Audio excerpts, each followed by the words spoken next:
क्या आपने कभी सोचा है, रावण जो देवताओं तक से टकरा गया, वह अपने ही सौतेले भाई कुबेर से क्यों जलता था? क्या केवल स्वर्ण लंका का लोभ था या इसके पीछे कोई गहरा पारिवारिक घाव छिपा था?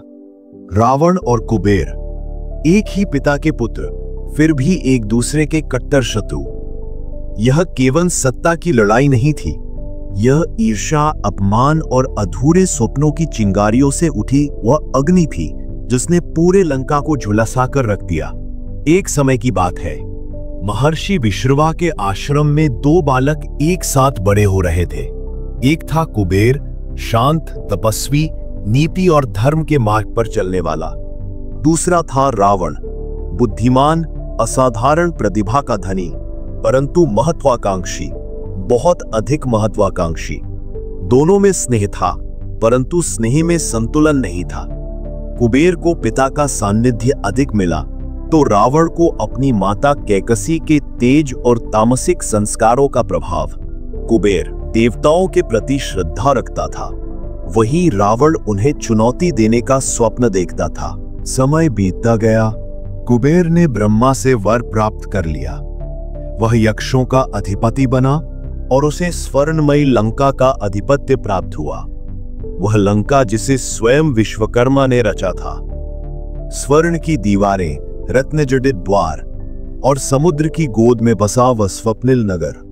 रावण जब पहली बार लंका गया तो उसके हृदय में चुपचाप कुछ टूट गया।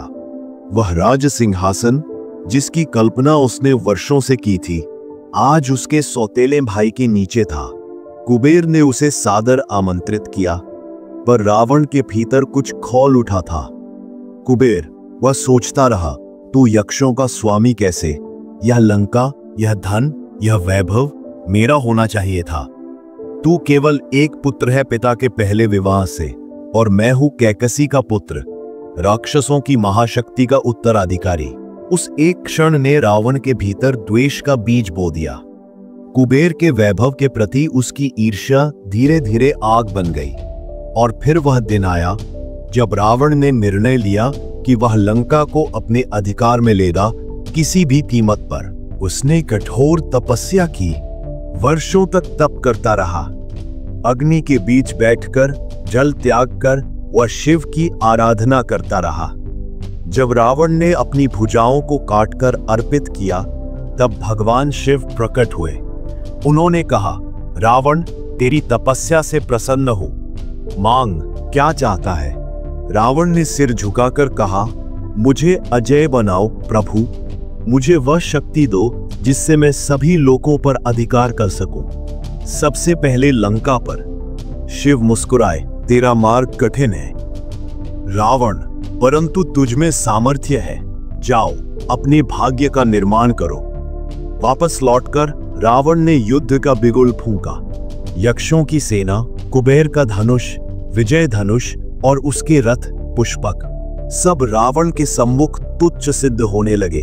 उस युद्ध का दृश्य आज भी देवलोक में स्मरण किया जाता है, जब रावण ने एक एक यक्ष सेनापति को पराजित किया और अंततः कुबेर को भी। उसने कुबेर की आंखों में देखा और कहा, यह लंका मेरी थी, मुझे लानी पड़ी। तू केवल इसका रक्षक था, मालिक नहीं। जैन, कुबेर की हार केवल एक पराजय नहीं थी, वह अपमान था। भाई के हाथों, देवताओं के बीच। वह अपना पुष्पक विमान भी रावण को छोड़कर चला गया और कैलाश पर्वत पर तपस्वी जीवन जीने लगा। रावण ने लंका पर अधिकार कर लिया, परंतु कुबेर के प्रति उसका गुस्सा समाप्त नहीं हुआ। वह जानता था कि जब तक कुबेर जीवित है, तब तक एक ऐसी उपस्थिति बनी रहेगी जो उसके अभिमान को कचोटती रहेगी। उधर कुबेर ने रावण को शाप नहीं दिया, न ही प्रतिशोध की भावना रखी। उसने केवल मौन स्वीकार किया, यह जानकर कि जो शक्ति अधर्म से प्राप्त की जाती है वह स्थायी नहीं होती। वर्षों बाद जब राम रावण युद्ध हुआ और लंका का अंत निकट था, तब कुछ यक्षों ने कुबेर से पूछा, हे स्वामी, क्या आप प्रसन्न हैं कि रावण का अंत आ रहा है? कुबेर ने उत्तर दिया, नहीं, मैं प्रसन्न नहीं हूं। वो मेरा भाई है, उसका मार्ग भटक गया, पर उसकी प्रतिभा असाधारण थी। यदि वह धर्म पथ पर होता तो स्वर्ग भी उसके आगे झुकता, परंतु जिसने अधर्म के पथ को चुना उसका पतन निश्चित होता है। कहते हैं जब रावण का वध हुआ और श्री राम पुष्पक विमान में सीता के साथ अयोध्या लौटे, तब कुबेर ने स्वयं आकर राम से कहा, हे रघुनंदन, यह विमान अब आपका है, क्योंकि आपने केवल युद्ध नहीं अधर्म का अंत किया है। राम ने नम्रता से विमान लौटा दिया और कहा, यह विमान कुबेर का था, अब भी उन्हीं का है। मैं केवल पथिक हूं जो धर्म की सेवा में चला है। इस कथा का अंतिम मोड़ यही सिखाता है कि भाई भाई के बीच जब द्वेष उत्पन्न होता है तो केवल संबंध नहीं, सृष्टि भी क्षतिग्रस्त होती है। कुबेर और रावण एक ही कुल के थे, परंतु उनके मार्ग अलग थे। रावण ने जिस लंका को हठ से छीना वह अंततः उसकी समाधि बनी, और कुबेर जिसने अपने सम्मान का त्याग किया वह कालांतर में धन के देवता के रूप में पूजे गए। तो क्या यह शत्रुता केवल संपत्ति की थी, या यह उस करुणा का परिणाम थी जिसमें एक भाई को लगता था कि उसे वह सब नहीं मिला जो उसका अधिकार था? या फिर यह कथा हमें यह सिखाती है कि महानता केवल बल से नहीं आती, अपितु त्याग, क्षमा और समर्पण से आती है।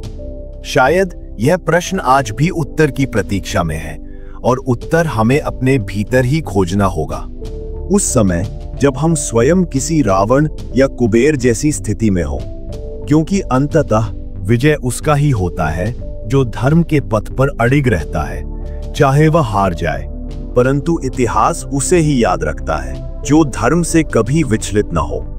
अगर आपको यह रहस्यमयी कथा पसंद आई हो, अगर आपने रावण की ब्रह्मलोक यात्रा में वो गहराई महसूस की हो जो आम कहानियों में नहीं मिलती, तो हमारे चैनल रामायण प्रसंग को अभी सब्सक्राइब करें, क्योंकि हम लाते हैं आपके लिए रामायण की वो अनसुनी कहानियां जो आत्मा को स्पर्श करती है। बेल आइकन दबाना न भूलें ताकि अगली रहस्य गाथा जब भी आए आप सबसे पहले सुने। धन्यवाद। जय श्री राम।